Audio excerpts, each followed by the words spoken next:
Hi everybody, welcome back to my channel. My name is Brandi. Today's video is just going to be a flip through of my planners from May and June.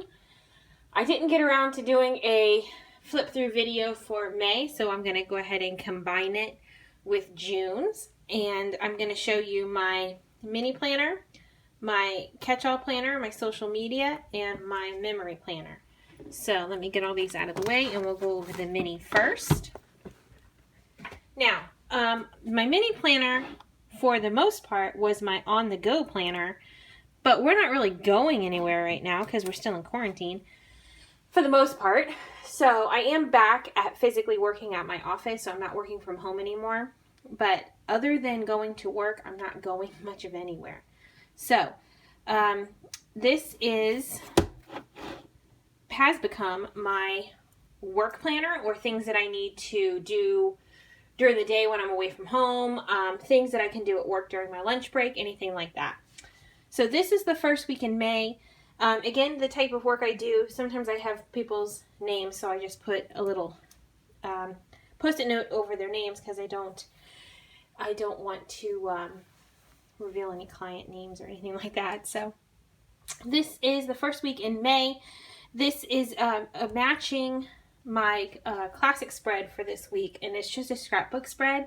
I've really been enjoying putting scrapbook paper in my spreads. Sometimes I put them in as accents, sometimes I put them in as the backgrounds, and I just think it's a lot of fun. It's a little bit different. This is also a little bit of a scrapbook spread. These little pieces here are pieces of scrapbook that I thought were really cute and kind of springy. And again, this was still in May, so it was still sort of spring. This is a black and peach spread. And then a pink and gold spread. I thought this pen was going to be really cute, and it turned out to be way thicker than I liked it to be. So the writing in this week is not my favorite, but it still did the job. Okay. That's it for May. So now we're going to go to June. I don't really use my monthly view in my mini either. Occasionally I will, but it's just appointments and stuff like that. This is another little bit of a scrapbook spread. These pink and these florals are scrapbook paper. And this is the first week in June. These florals came from actually a back of a magazine that I had received in the mail, and I thought they were just so pretty. I wanted to use them in my planner. And this again is another scrapbook paper spread.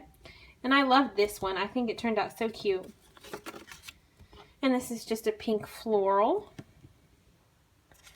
And I think that's it for June. That's the end of June in the mini. So next, that's our mini. Next I'm going to go ahead and go to my catch-all planner. And this is where I kind of keep a little bit of everything. I also keep it on a separate set of discs. So the month that I'm done with, I put on this set of discs, and the month that I'm currently on and the next month, I try and keep on a separate set of discs with everything else. And I might go over that in a future video, what's in my actual all the time catch-all planner. But for now, this is going to be May and June spreads in my classic catch-all. And again, I just use the monthly for appointments and such. Little notes that I like to keep. So as you'll remember with the mini, this is the matching background scrapbook spread, and I just used it kind of like a blackout spread, and then I used pieces to kind of accent within the actual spread itself. This one I just did with blocking out the middle row, which I thought was really cute. And back in May, we were still mostly in quarantine, so there wasn't a whole lot going on, so I didn't really have bunches to fill in all this white space. This is a bookish spread using the bookish sticker book. This is just a nice black and teal spread. Little bicycles. I thought that was cute for May. This was an extra page I had made. We were working on setting up a surprise party for our daughter for her birthday at the end of June. Her birthday's July 1st.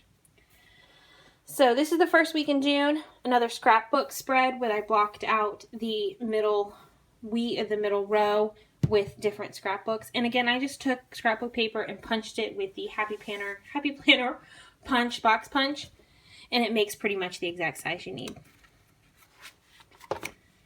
This is another blackout scrapbook paper spread. This one was way fun. I just covered the pages, and then I took these from an old, I believe they call it the,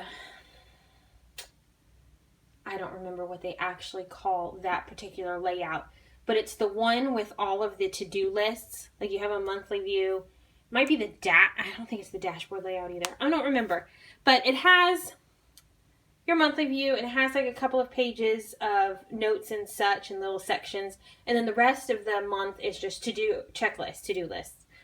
I have that, a lot of those extra pages. I had started using that a long time ago for my social media planner, and it just did not work. So I used little pieces of those layouts to make the blocks, and I liked how this turned out. It's totally different, and it's a lot of fun. Then we have green and blue. This spread was one of my favorites. I'm using stickers from the Whimsy Luxe Etsy shop, and I will tag them in the description box below if you want to check them out. And they are gorgeous stickers. These are beautiful. And that's it for the catch-all planner. Now we're going to move to my social media planner. And in July, I started with this actual planner for social media. But for May and June, I didn't really have anything that was really working. And I have struggled with my social media planner for months. I haven't been able to find anything that I really loved layout-wise. So, I bought this planner because I thought it was really pretty. This, I think, is called the dashboard layout. And it seems to be working well. We're going to see. These are old notes, old social media notes from April, the beginning of the year and such. But I ended up printing out a monthly view. On the monthly view in my social media planner, I put my Instagram schedule for my Instagram account as well as my daughter's Instagram account, so I can keep track of what gets posted when. And then I printed out the dashboard layout for the weekly. I didn't have one at the time, so I figured I would just print them and make them work. And then when July come upon us, I actually have the layout to start in the actual planner. And plus it would give me a little bit of time to kind of get used to this layout. It still seems like it's a lot of room for what I'm doing. It seems like it's more room than it needs to be, but I'll figure it out eventually.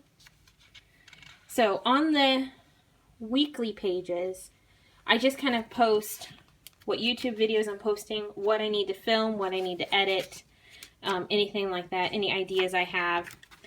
And then that was for May. June, same thing. I have my Instagram photos. I wrote on here too what YouTube videos are going up during the month as well.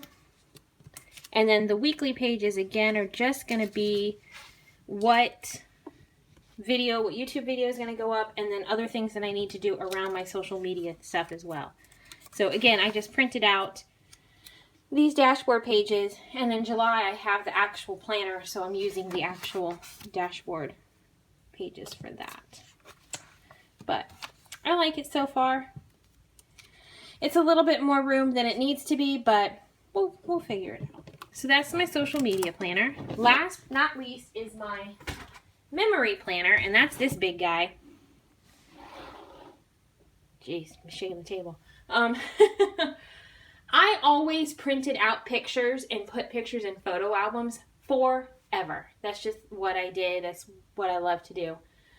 Until I ran out of room for all those photos. Our daughter is 9 years old, and when I had her, I printed every photo that her little face ever appeared in. So I have, and I am not exaggerating when I said upwards of 50 photo albums full of pictures of her life. And when I saw it using memory planning, I'm like, this is probably a better idea. It's much more manageable, and it's easier to contain than millions and millions of printed photos in photo albums. I still have all the photos, so if I want them printed largely, I can, but this is what I'm doing. So this is my memory planner. For the monthly view, I do a verse of the day. And I've been doing this reading plan, this scripture writing plan. And I put this in the beginning of the month, and then I write down everything. They don't do them on weekends, so I've just been putting stickers there. And then I do my memory planning. Some of these little, she had a rough morning, saying goodbye to her grandparents. But this is my memory planner, and again, I just print pictures. I use the Snapfish app, so I upload pictures from my phone to the app, and then I can use the desktop version of Snapfish to make 4x6 collages. And if you do the 4x6 collages, you get 4 of these on one 4x6, and they fit, not exactly, but just about perfect in these slots, and I am okay with that. That doesn't bother me at all. So I do that, and then I order them. During quarantine, I was having them delivered, but usually I would just have them printed at my local Walgreens, and I would go and pick them up. So this is memory planning for May, and then we go into June. And again, the monthly view is my verse of the day. And then we go into the weekly view, showing all of the craziness that went on that week. Some weeks are a little bit slower than others, so there's not a whole lot going on, but I do like to commemorate as much as I can. Like this day, my daughter spent the day with my girlfriend. We went night swimming at my parents' house. June 11th is my Brian White anniversary. I don't know if anybody watching has any idea who Brian White is, but he is a country singer, and he was really big in the mid-90s. And I was about 13, 14 when he was really super popular, and he was the first person I ever fell in love with. So I always write and remember my June 11th Brian White anniversary, and it's just fun to remember. So this is going to be June in my memory planner, Father's Day, and a lot of it has to do with my girl. She is our light. And then we had a surprise birthday party at the end of the month for her. Like I said again, her birthday's July 1st, but we did her party on Saturday the 27th. So, and that's it. That is my flip through of all of my planners for May and for June. And we'll do another one, of course, for July when July comes up. So there's those. Thank you, everybody, for watching. If you liked today's video, please give it a thumbs up. If you haven't and would like to subscribe, please hit that subscribe button. Make sure you turn on all notifications, hit that bell button, and make sure you hit all so you get notified whenever we post a new video, which is every Monday, and then we post a bonus video at the end of every month. So I appreciate you guys. Thanks again for watching, and I will see you in the next one. Bye!